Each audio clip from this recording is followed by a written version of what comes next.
this series of reflections upon Gunther Anders' work, The World as Phantom and as Matrix. Last video, we reviewed the dense content of section 5 of chapter 1, probably the central section of the work.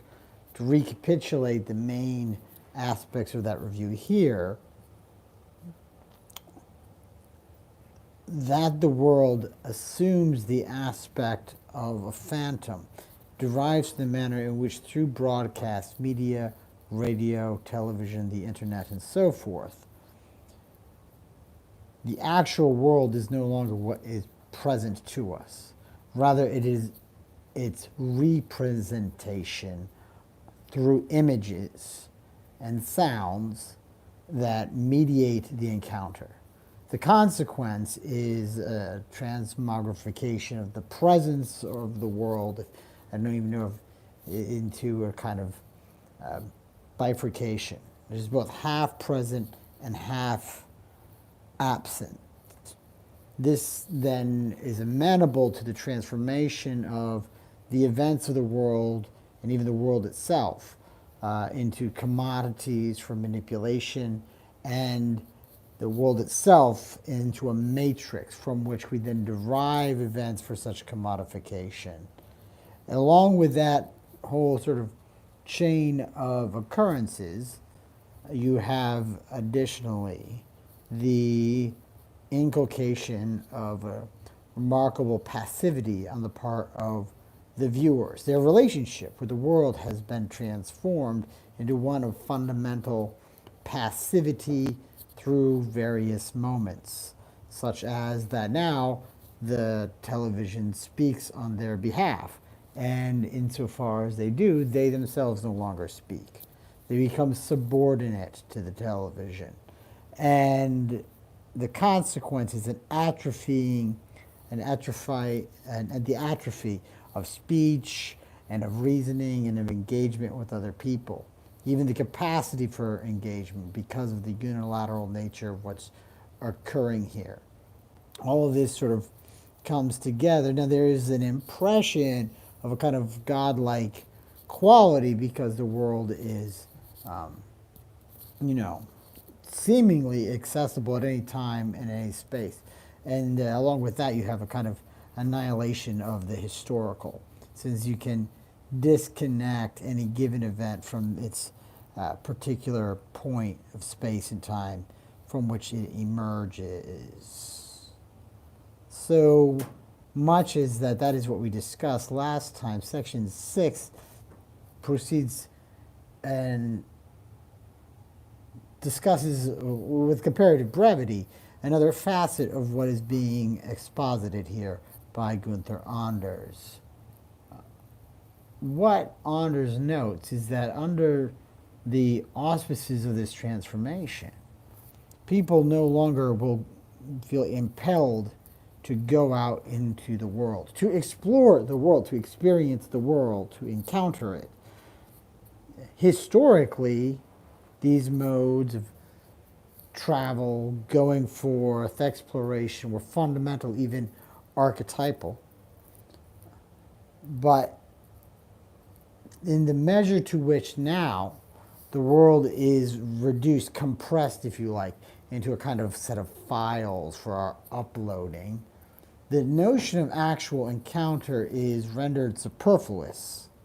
So that now people no longer are impelled to move beyond the space of what is immediately familiar. And often when they do, it is not for the reasons which were historically predominant. You no longer see a genuine human curiosity so much as you see an indulgence. This is Anders' contention. I think he actually pushes a little far here, but not, without some, basis, right? What he suggests is that the fundamental experience now, for which people seek to travel, is the experience of speed.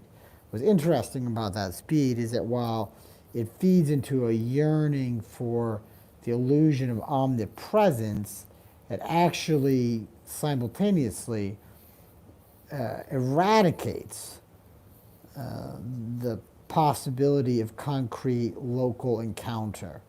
But all of this is sort of occluded by the circumstances that we have described.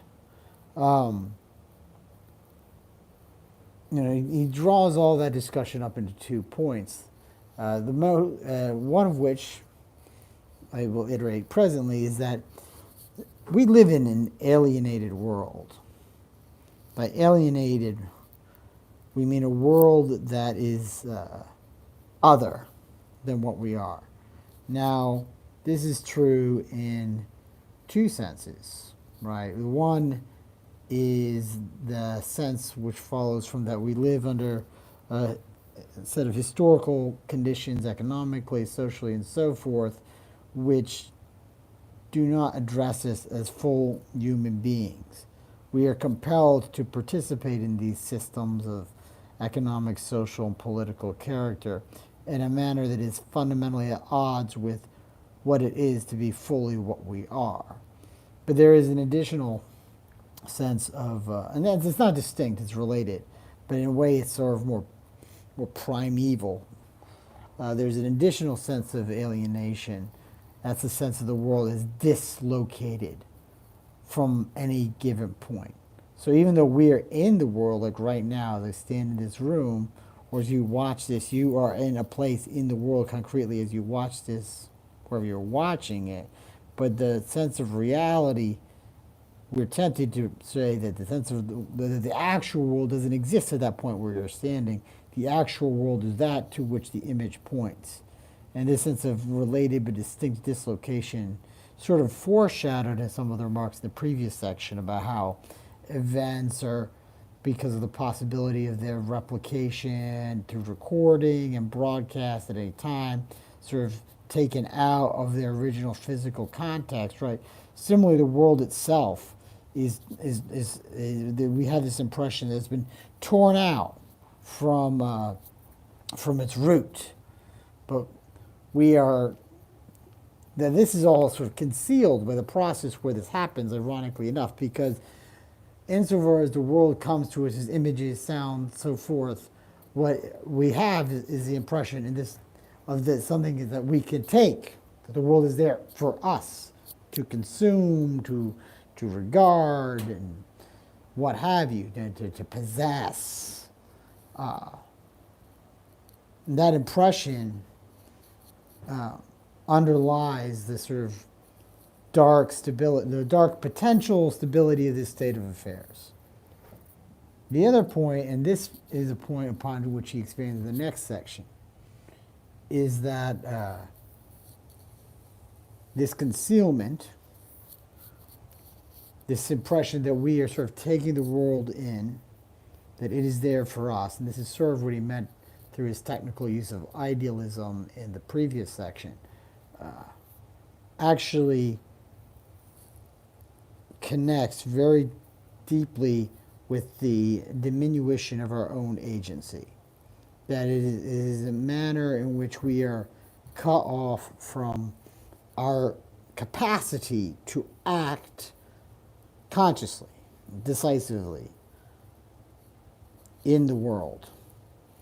To realize that we are in the world, that the world is not there for us to take, that it is a context into which we find ourselves thrown, sorry to be kind of, alluding again to the existentialist tradition, but that's the backdrop, and I think it's a very important backdrop.